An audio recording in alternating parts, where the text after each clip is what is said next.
This is just a quick tutorial on Python lines. Been asked for a brief description. It is one of the easiest things to do, but it is very fiddly. Usually takes more time than any other part of the Postmix installation. So, standard Python line. Off the shelf, not customized at all. You can get specialized stuff if you order it. 12 internal lines with around 19 mil of insulation. With Postmix, not all 12 lines are used. Usually you find it's more of a 10 line, sometimes 9 line. Difference between 10 and 9 is not all machines these days do water recirculation. Most of the old ones and some of the more expensive ones these days still do it. If you have a machine with water recirculation, usually you'll do that with the clear and the beige. If your machine doesn't do water recirculation, then we just use, say, clear. Soda is generally black, and the more dull of the red, there is actually a bright red and a dull red. I'm not really sure how to describe that any better. And I use soda return as the black and soda out as the red. It's generally best to write yourself a key before you start. That way, when you're going through every single gun and every single connection, you get it right. Out of the 8 remaining ones, you need 6 of them for soda water. Generally, people use the blue for lemonade, yellow for squash, the bright red for cola, and after that it's usually free for all. So I usually use green for diet, purple for ginger, and orange for tonic. Now you don't have to use those flavours. Those are the flavours that come pre-marked on the gun, so it's easy enough just to go through and mark them as that. If later on you want to turn the tonic into orange juice, that's easily done. So, in this scenario, silver and brown aren't being used. Alright, now forgive my crude drawings. This is your Outback Postmix room with your Postmix shelf here with the syrups on it and your Postmix machine. Haven't bothered drawing in things like water filters, CO2 supplies. That's not what this is about.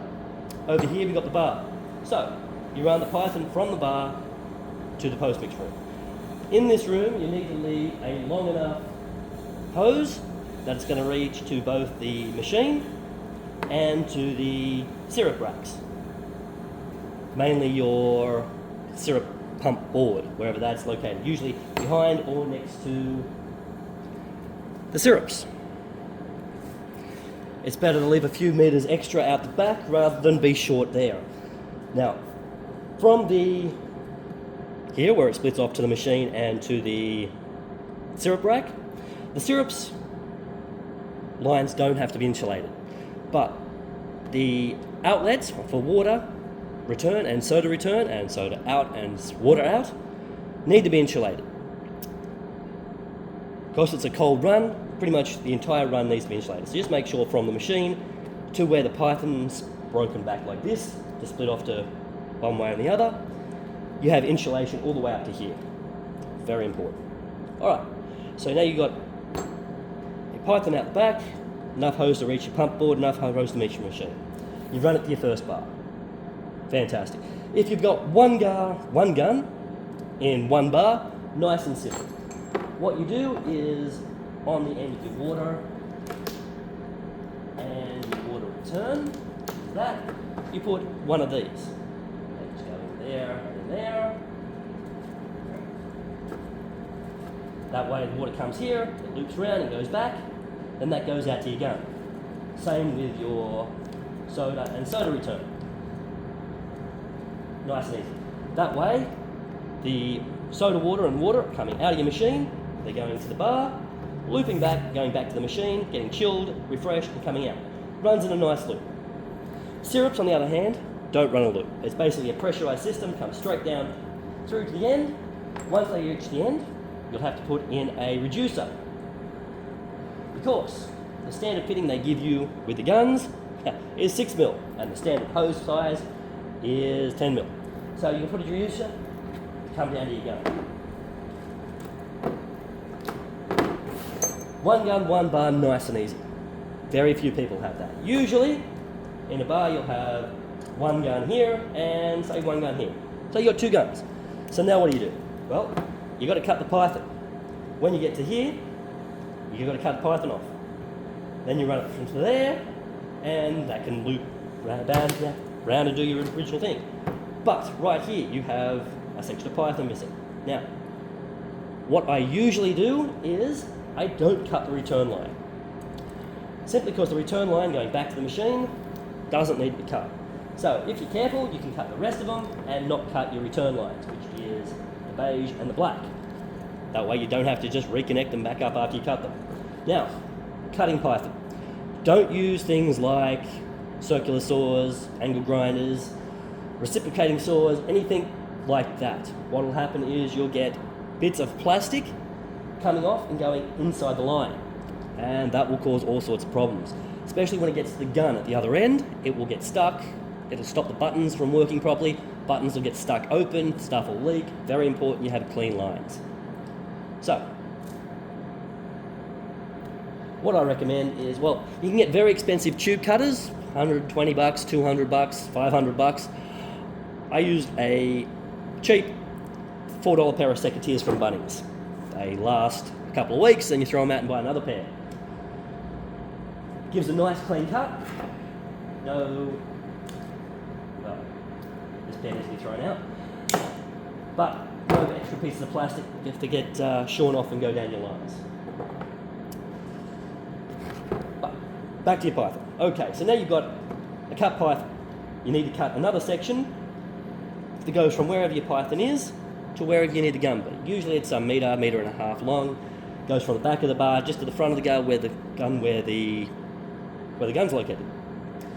Alright, now there's an easy way and there's a proper way.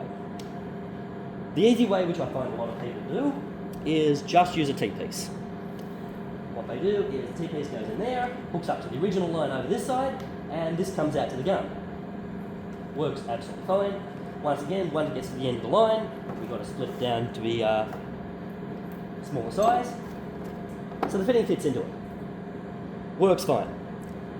The problem with it is if you haven't used the machine for a little while, and depending on how long the run is.